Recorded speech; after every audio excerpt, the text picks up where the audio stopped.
ये भी अच्छा हुआ कि मुझे जिन मूर्तियों से डर लगता है वो सारी मूर्तियां मंदिर के पार्श्व में चली गई।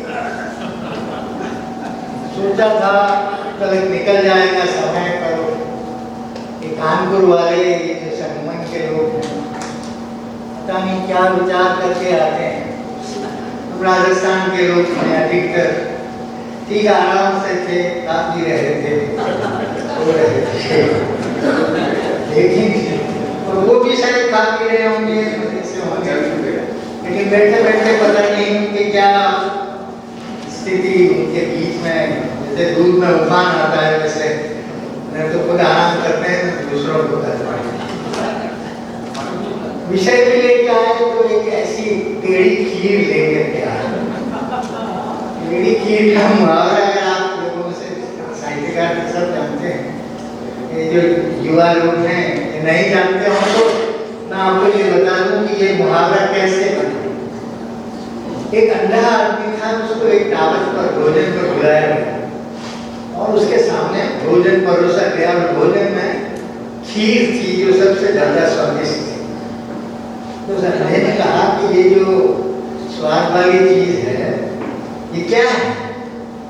कि खीर है। खीर क्या होता है?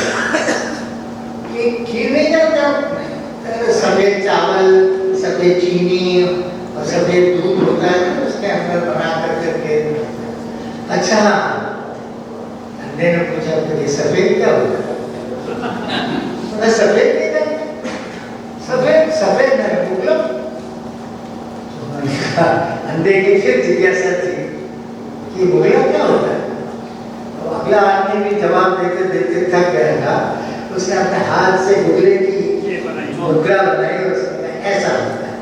उसका हाथ फिर तो तुम्हारी खीर बहुत टेढ़ी है। कानपुर वाले जो ये टेढ़ी खीर लेकर के क्या आए, बचने की कोई सूरत नहीं। राजस्थानी में कहावत है कि बारी आया मुद्दा नहीं नाचना पड़ेगा। नाचना तो मुझे आता नहीं, आत्मा मिलाऊंगा उसे, आप जो नृत्य समझ लेना।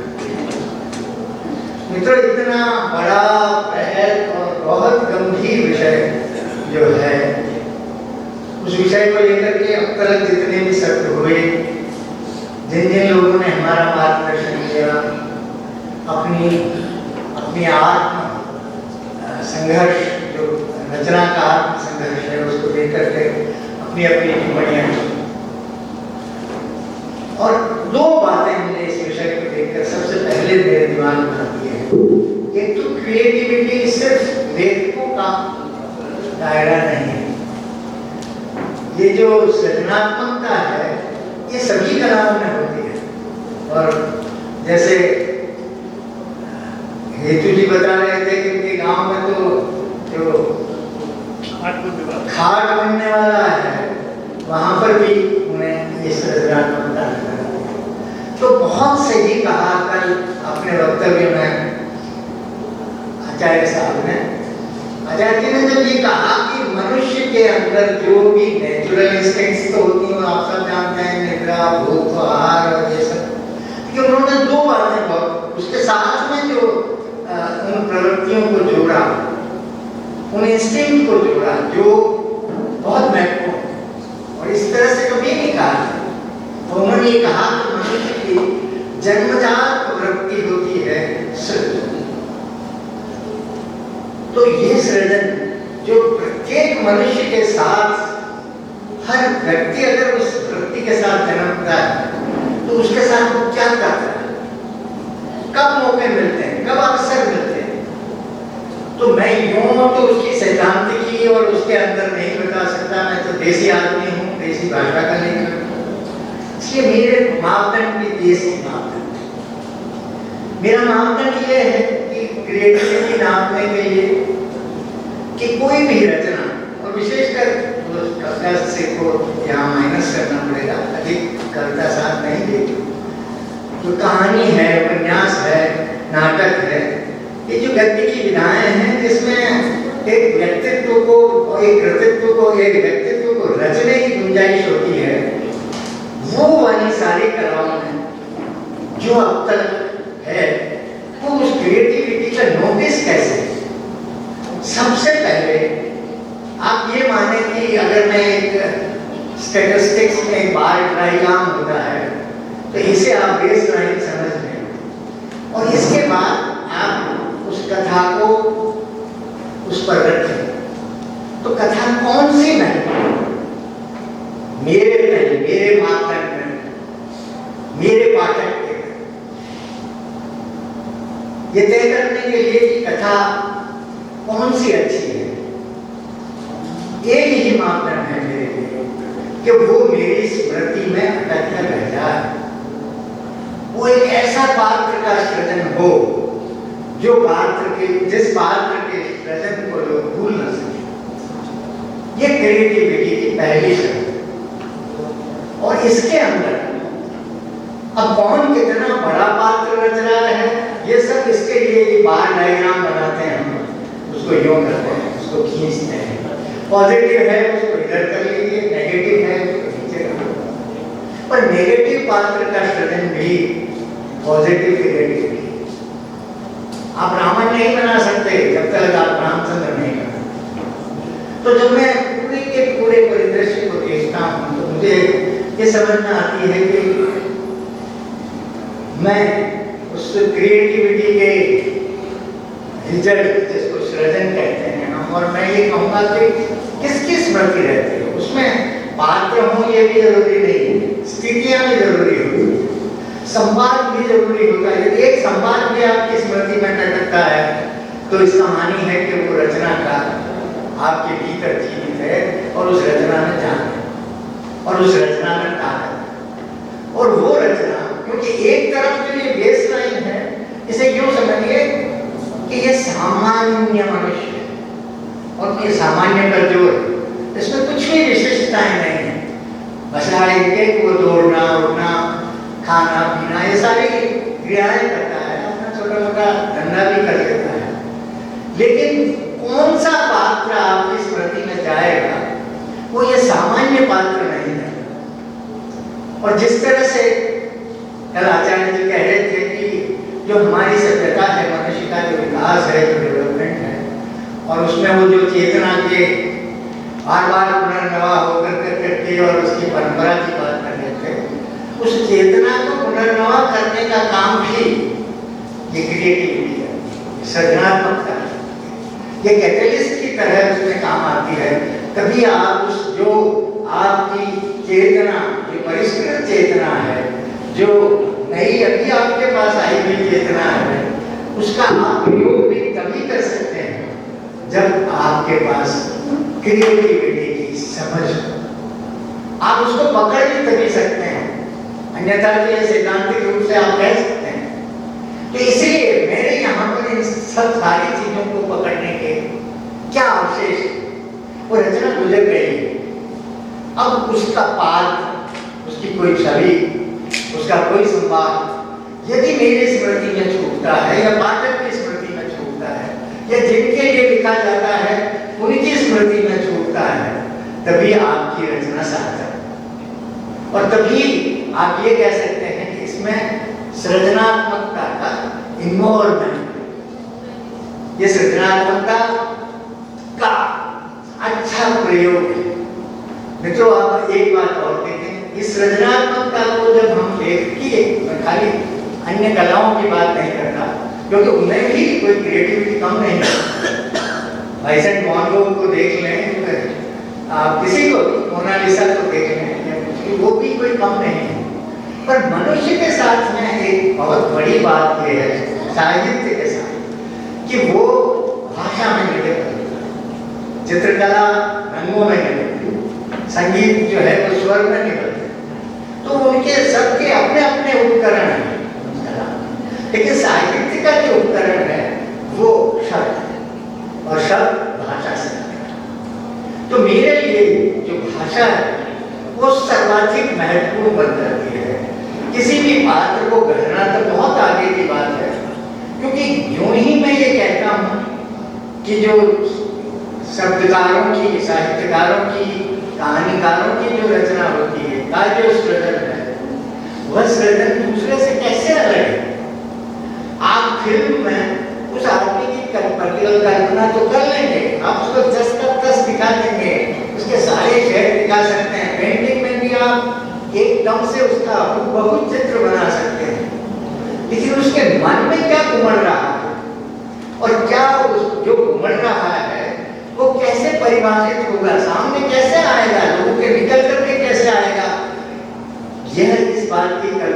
आप सिवाय भाषा के, सिवाय शब्द के सहारे से, जो कि आपके उपकरण हैं, और ये कुदरत का सबसे बड़ा इनायत है आपको कि आपको भाषा मिली है।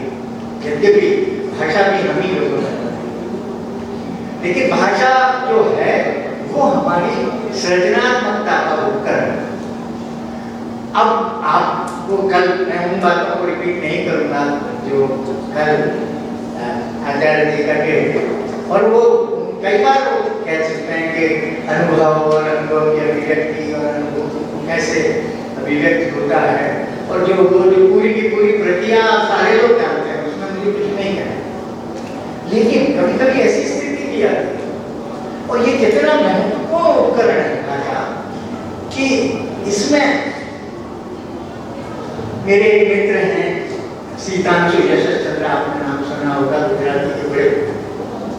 उनकी एक कविता थी, मैं उनके अनुवाद कर रहा था, तो उसमें एक टैंक पर उन्होंने कविता की, और उस पूरे पृष्ठ पर चढ़न कड़न कड़न कड़न क्रिक क्रिक क्रिक क्रिक क्रिक टिकल टिकल टिकल टिकल, और पूरी कविता समाप्त।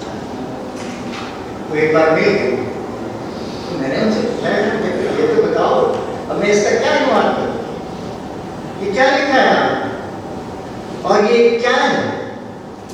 वो टैंक पर, और उन्होंने बहुत अच्छे तरह से समझाया। उन्होंने कहा कि देखो, अचानक जो टैंक आपके सामने जब प्रकट होता है मनुष्य के साथ, तब वो त्राण के साथ, वो जो भय के साथ, उस भय से आवाज हो जाती है। तो उन्होंने अंग्रेजी के टर्म में कहा कि it's a depression of the language, आदमी आवाज हो जाए, ये बात भी भाषा बोल करके, भाषा शब्द में से आपको दिखा सकती है, आपको बता सकती है, आपको एहसास करा सकती है। इससे बड़ा उपकरण मनुष्य के पास क्या हो सकता है। और इसलिए मैं कहता हूँ कि जो रचनाकार हैं वो इस बात के लिए अपने आप को धन्यवाद देना चाहिए कि कुदरत ने उनके भीतर तड़प पैदा की है कि वो लिखे बिना नहीं रह सकते। अब ये जो सृजन, जैसा आचार्य जी ने कहा कि ये मूल वृत्ति है अगर मनुष्य की, इसका मतलब है कि लिखने से कोई आदमी रह नहीं सकते, लिखे बिना नहीं रह सकते। तो फिर क्या कारण है कि बहुत कम लेखक होते हैं और बहुत सारे लोग तो कुछ भी ना लिखते हैं, पढ़ते हैं, कुछ भी नहीं करते। मित्रों, एक मेरे राजस्थानी में एक किस्सा है कि घुंगर नाम का एक कवि था। कल जब प्रोफेसर जीवन सिंह जब बहुत अच्छी तरह से समझा रहे थे क्रिएटिविटी को, वो भाषा के नाच सौंदर्य को और तुलसीदास नानाविध हवालों से, संस्कृत के हवालों से, और उसमें वो बता रहे थे कैसे नाच सौंदर्य है, कैसे शब्दों का स्थापत्य क्या है, ये सब। तो वो एक घुंगर जो मेरा यहाँ का एक कवि है, वो एक कविता करना चाहता है। तो वो लोगों के सामने जब अपनी कविता पढ़ने की चेष्टा करता है, सबसे पहले तो वो जिसको सुनाता है वो उसे एक छाप देता है। वो छाप ये होता है कि देख मित्र, इसमें अगर तुक मिल गई, कविता तो कर रहा है, पर अगर इसमें तुक मिल गई, जिस दिन तुक मिल गई उस दिन तू मर जाएगा, और जिस दिन इसमें कोई अर्थ निकल गया तेरी कविता से, तो उस दिन भी तेरा अपना खात्मा समझना, उस दिन भी तुझे मरना। अब आप बताइए, जिस मनुष्य की जन्मना वृत्ति ही सृजन करना हो, जो कविता करना चाहता हो, और उसके बाद में भी ये स्थिति हो, और उसके बाद उसने कविता की, जिसको राजस्थानी में हम घुंगर रासो कहते हैं। कोई कविता ढंग की नहीं होती है तो उसको कंडेम करने के लिए ये क्या घुंगर रासा, बड़े अजीब कविता है। भिड़क भैंस रूखा चटी, हाथों में टूटे हाथ, कैसे आपकी जंगा में से हाथ कैसे टूट सकता है, और बोलती हुई भैंस पेड़ पे कैसे चढ़ सकती है, और अंत करता है वो इसमें राडा दाल चुगलो है। कोई रिलेवेंस नहीं है इनमें, न कोई अर्थ नहीं है, ये फिर भी क्रिएशन, ये क्रिएटिविटी का कमाल है, ये सृजनात्मकता यहाँ यहाँ हम लोगों को पता लगती है। और मैं फिर अगर इसको थोड़ा सा आगे ले जाऊँ तो थानवी जी नहीं है जिन्होंने सैमुअल बेकट के नाटक में काम किया था। तो गोगो क्या है, ये डीडी क्या है, ये कोल्जो क्या है? आप लोगों में से किसी ने बेटी घोटी पढ़ा हो सैमुअल बेकट, ये नायक होंगे। तो मैं ये कह रहा हूँ कि यहीं से पहले घूंघर को क्लिक करिए, इसकी फोटो मैं अपने लिए नहीं कह रहा हूँ, घूंघर का फोटो ले लीजिए, उसके बाद कोजो को ले लीजिए, उसके बाद गोगो को रख लीजिए, डीडी को रख लीजिए। वो गॉड को तोड़ करके दो पात्र बनाए हैं। वेटिंग फॉर दी गॉड गोडो का मतलब ही यही है कि उस ईश्वर की का इंतजार है जो कभी नहीं आए, क्योंकि ईश्वर अब है या नहीं है ये भी निश्चय से परे है। तो इसलिए कहता हूँ कि एक समय था जब एग्जिस्टेंशियलिज्म का बड़ा बोलबाला था, तब हमारे वेस्ट ने एक मॉडल क्रिएटिविटी का ये भी दिया था, इट इज ऑल एब्सर्ड, कोई मीनिंगफुल नहीं है। उन्हें जन्मता आधा सत्ता मदर का क्या है। तो ये जो एब्सर्डिटी आई, उस एब्सर्डिटी में भी क्रिएशन, और जिसके सबूत मैंने ये 3 फोटो आपको वहां रखने के लिए दे दिए, उस प्रेरणा से। अब आइए कि वो कैसे लोग, वो कैसी पात्र है कि जो अविस्मरणीय है।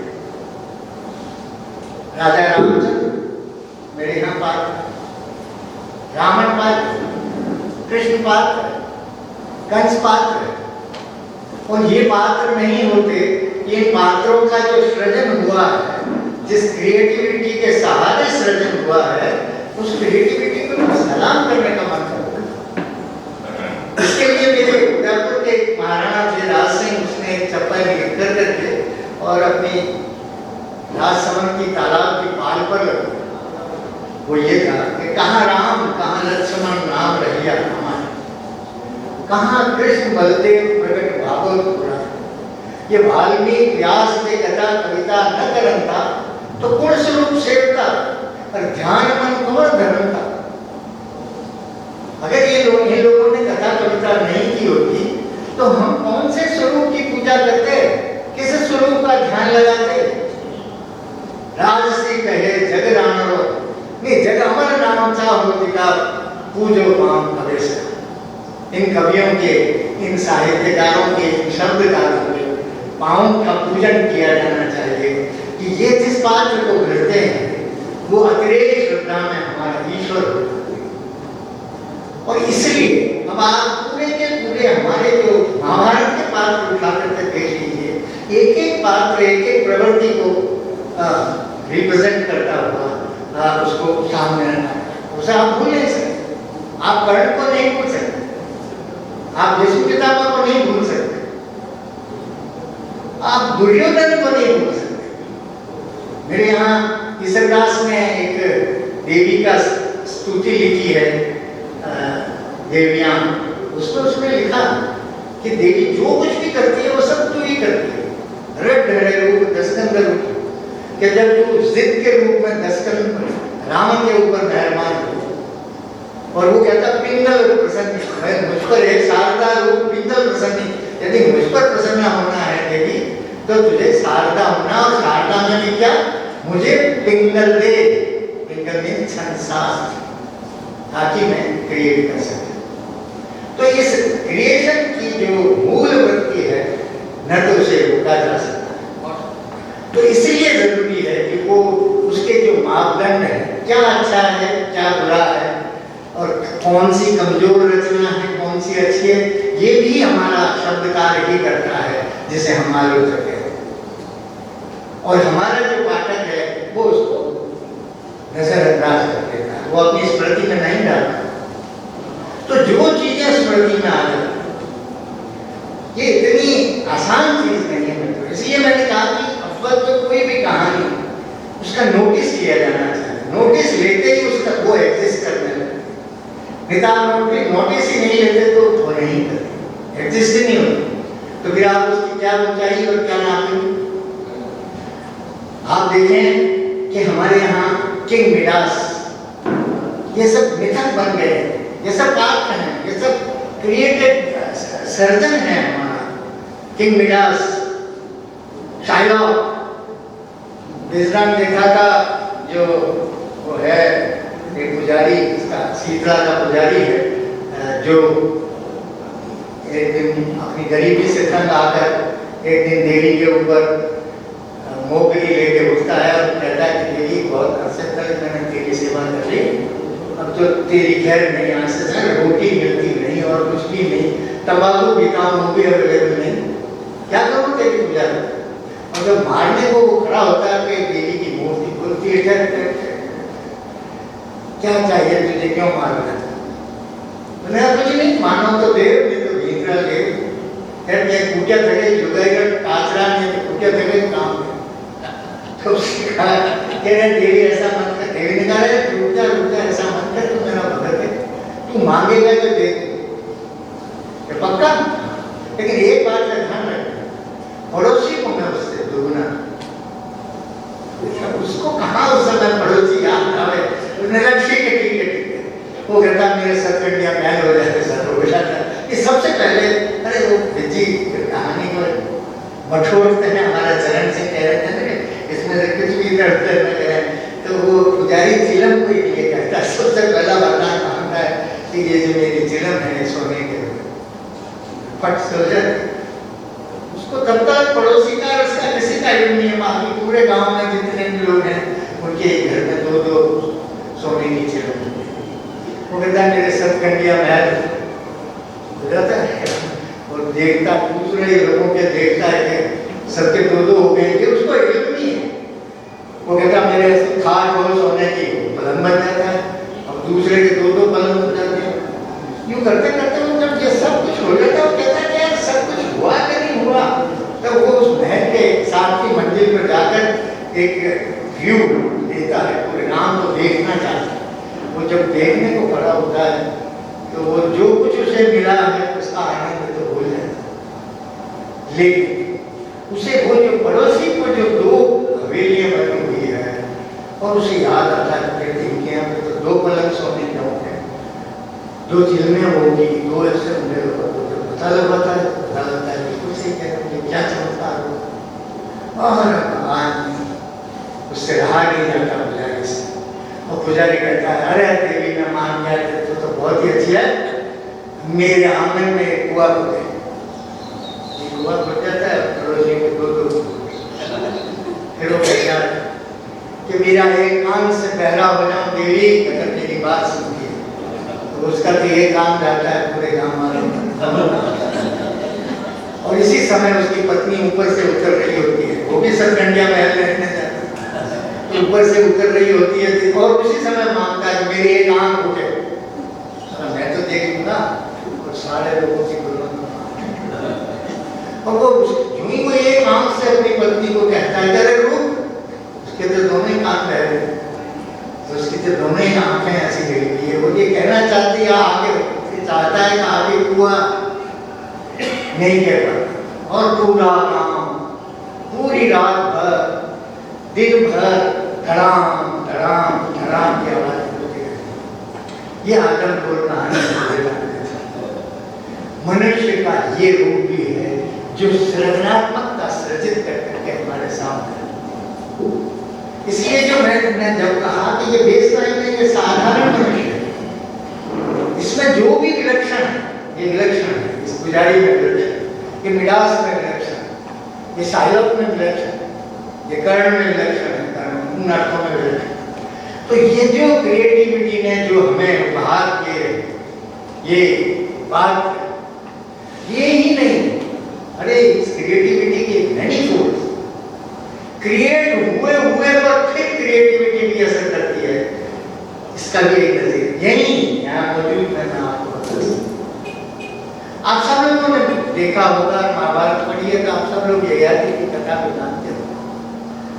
ययाति की कथा में ययाति खुद एक बेटे से अब उसकी जवानी मापने के कारण से संसार में बिल्कुल विलक्षण पुरुष है, मतलब वो जो बेस लाइन है उससे हटकर है, तो वो तो पहले ही विशिष्ट पात्र के रूप में सृजित होकर करके विद्यमान, और हम सब मानते हैं कि ये हयाती है, लेकिन क्रिएटिविटी क्या है कि नंदकिशोर आचार्य की आंख जो अवलोकन है, जो बना हुआ सृजन है, उसका जो पुनरावलोकन, तो मैं नहीं कहता कि पुनरावलोकन तो वो करे है जिसने पहले बनाया हो, लेकिन वो जिस अवलोकन, उनकी जो दृष्टि है और उस दृष्टि में से कोई चीज क्रिएट है, वो इसी क्रिएटिविटी का साथ लेकर वो जब देहांतर रचते हैं तो उसका जो गुरु, आपकी उम्र गुजर जाए लेकिन आप उस गुरु को नहीं भूल सकते। उस गुरु और उस ययाति को जो पहले जिन कारणों से उनके जो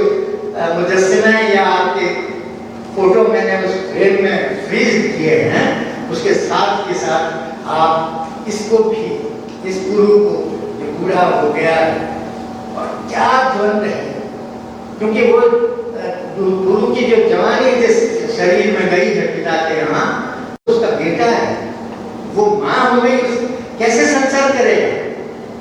हैराती ने जो जवानी ली है अपने बेटे की, जो सबसे छोटा बेटा है गुरु, उसने दी है, लेकिन अब वो जब शर्मिष्ठा देवयानी जो है उनके साथ ये जो करने जाएगा, कैसे करेगा, क्या करें? पाकिस्तान के एक बहुत बड़े कहानीकार है, उनकी एक कथा है इसी तरह, वो भी भारतीय मिथ पर ही आधारित है। वो एक बलि की है कथा, जिसमें एक बहनोई और साला ये दोनों एक देवी के वहाँ जाते हैं और वो दोनों अपने अपने सरकार को चढ़ाते हैं।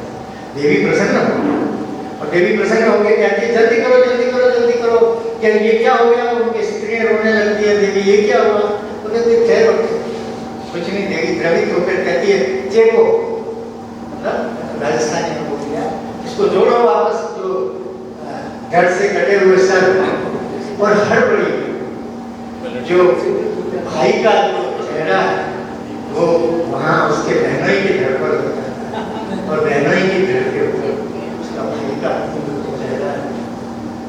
अब आप कल्पना करिए उस द्वंद का, कि जो द्वंद अब जो पैदा पुनर्जीवित भी हो गए, आपके पास जवानी भी है, वापस नॉर्मलेंसी है लाइफ की, लेकिन क्या कीजिए, यह जो द्वंद है, ये जो मनुष्य का द्वंद है, ये मनुष्य के इवोल्यूशन में पहले नहीं था, जब तक कि इस कथा का सृजन नहीं हुआ। तो इसलिए कहता हूँ कि ये क्रिएटिविटी, ये जो सृजनात्मकता जो अवशेष छोड़ कर करके जाती है, जो अपनी रिमेम्बरेंस छोड़ करके जाती है, जो याद छोड़ के जाती है, अपना जो प्रोटोटाइप छोड़ कर करके चली जाती है, अपना आवरण छोड़ के चली जाती है, उसे कोई भी आदमी अपनी स्मृति से नहीं निकाल सकता। ये मनुष्य की अपना सबसे बड़ा आविष्कार है। इससे बड़ा क्या आविष्कार हो सकता है? यही नहीं, ये जो द्वंद के जो दर्शाव, ये जो दृश्य है, आप देखते हैं शेक्सपियर के यहाँ जब हेलमेट के यहाँ पर एक लाइन है, टू बी या not to be, that is special. क्या द्वंद है? ये मनुष्यता का वो चेहरा, मैं जो ये उदाहरण आपको दे रहा हूँ, ये सृजनात्मकता में उस मनुष्य के भीतर से निकाल कर करके आपके सामने प्रत्यक्ष किए, और यह जो प्रत्यक्ष करना है उसमें से ये जो एसेंस रूप में ये जो चीज निकालनी है, ये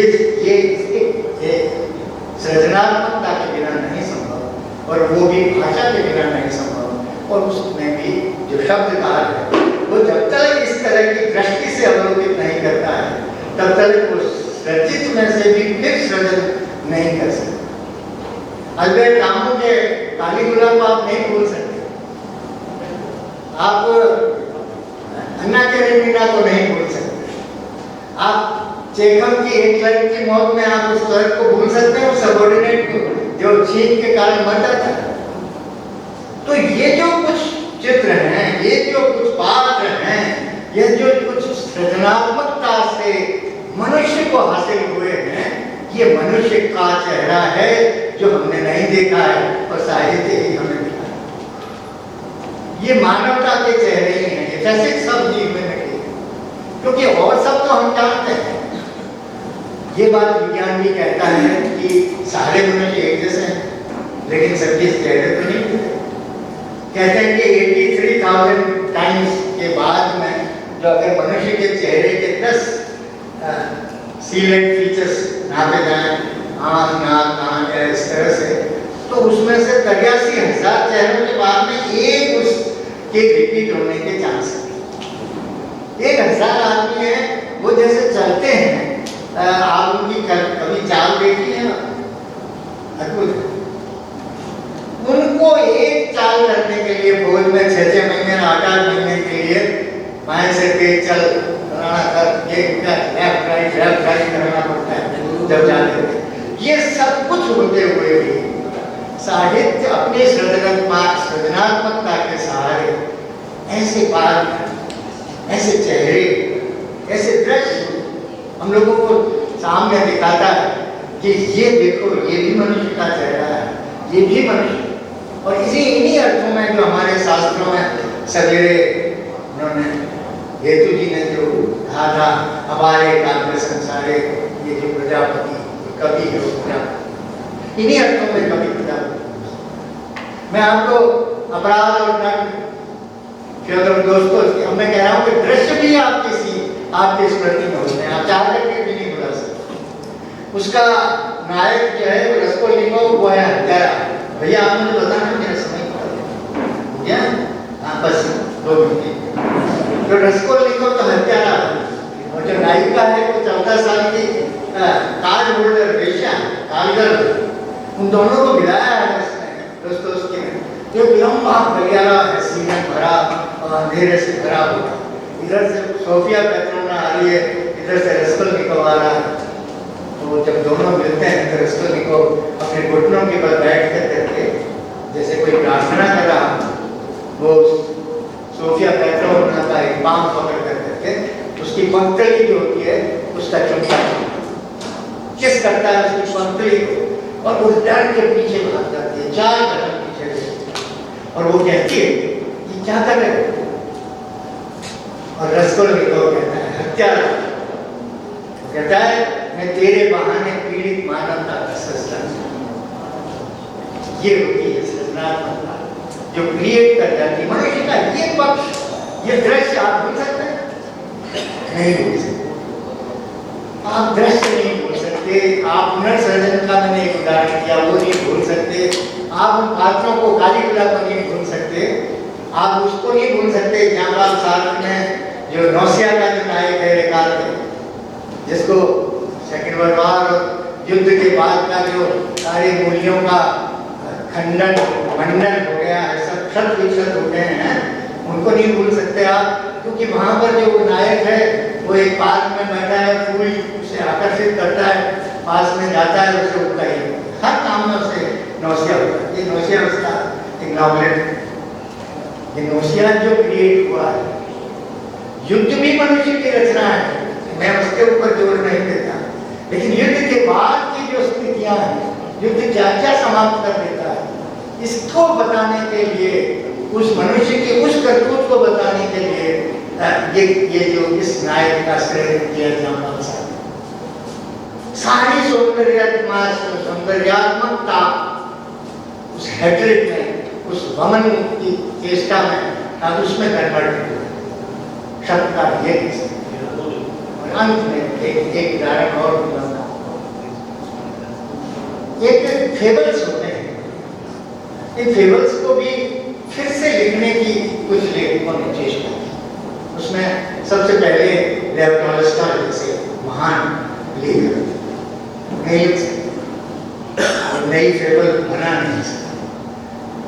अलबत्ता ये एक तो छोटी छोटी रचनाएं करने में विजयनाथ देखा कि मेरे राजस्थान का रचना है वो सक्षम।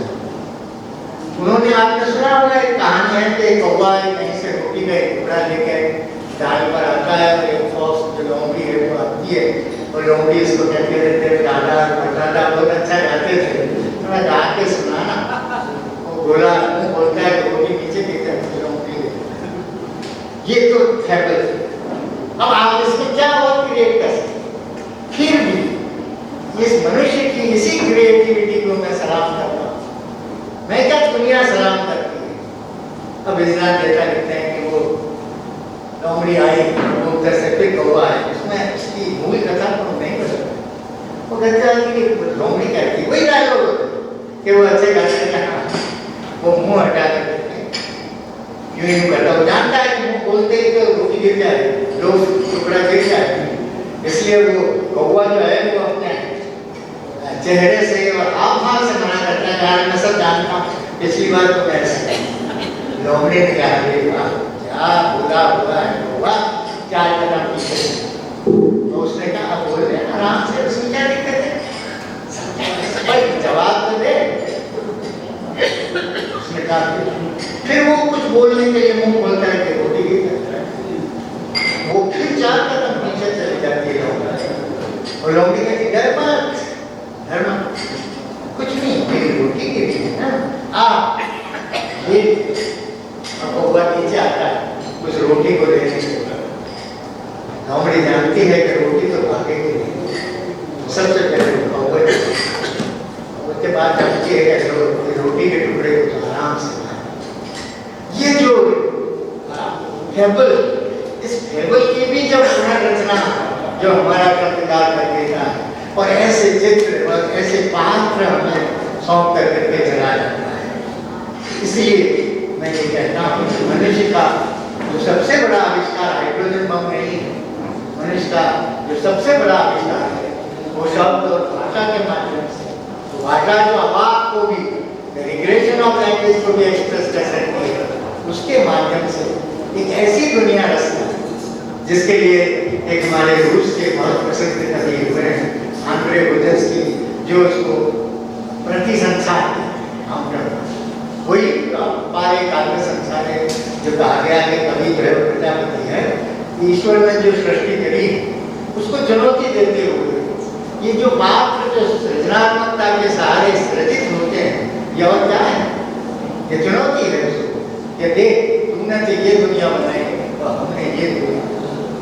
तो जो जहाँ से मैंने अपनी बात शुरू की, आप उन सारे फोटोओं को क्लिक करे हुए हैं, एक मेरे यहाँ पर एक फड़ होती है, एक फड़ का मतलब होता है, कानपुर वाले नहीं समझेंगे, एक बहुत लंबा कपड़े का रोल होता है और उसके ऊपर कहानी अंकित की जाती है। हमारे भीलवाड़ा में बड़ा प्रसिद्ध काम होता है। तो उसके लिए क्या है, ध्यान तो पूरा का पूरा पड़ा है उस मनुष्यता के उन चेहरों को यदि हम उस फड़ में डिपिक्ट करें तो फिर जो एक कोलाज बनेगा और उसके आगे जो खाली जो जगह बचेगी जिस पर और गुंजाइश है, क्योंकि कहानी तो खत्म हो गई है, लेकिन मैं फिर आचार्य जी की बात की करूँगा कि सृजन जो मूल वृत्ति है, जिस तरह से चिंतन समाप्त नहीं होता है।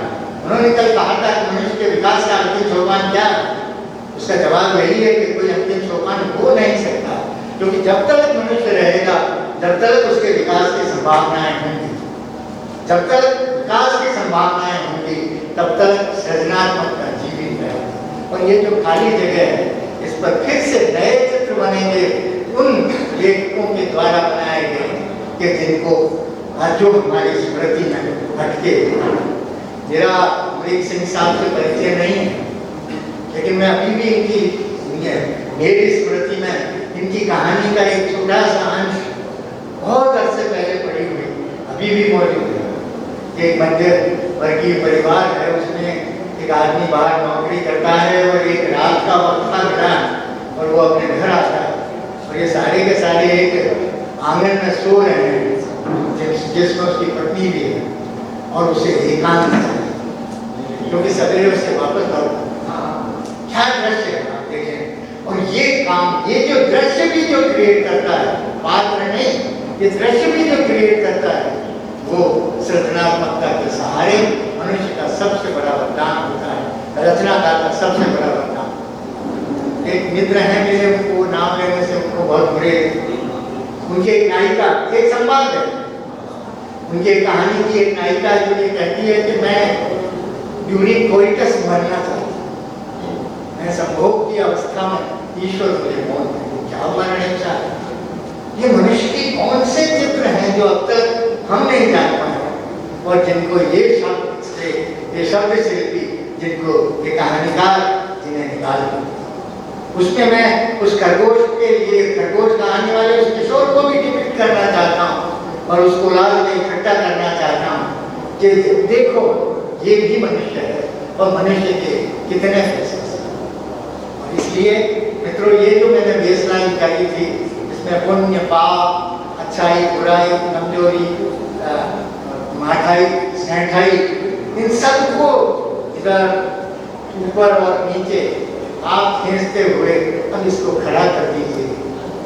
ये एक पेड़ का रूप और पेड़ की एक तासीर होती है कि वो हमेशा ऊर्ध्वगामी बढ़ता है, ऊपर उठता है।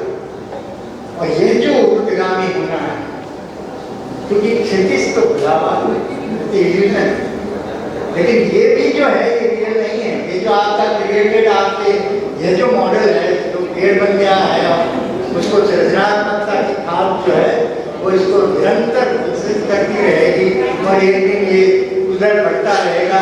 और वो जो इल्यूजन है, जो नहीं है, रियल नहीं है, और ये भी रियल नहीं है मनुष्य, ये अनरियल का उस अनरियल के साथ में अद्वैत संयोग हो जाएगा। और उस दिन की आप प्रतीक्षा कीजिए। आप लोगों ने बहुत रचनात्मकता से मुझे हिंदी के सुना।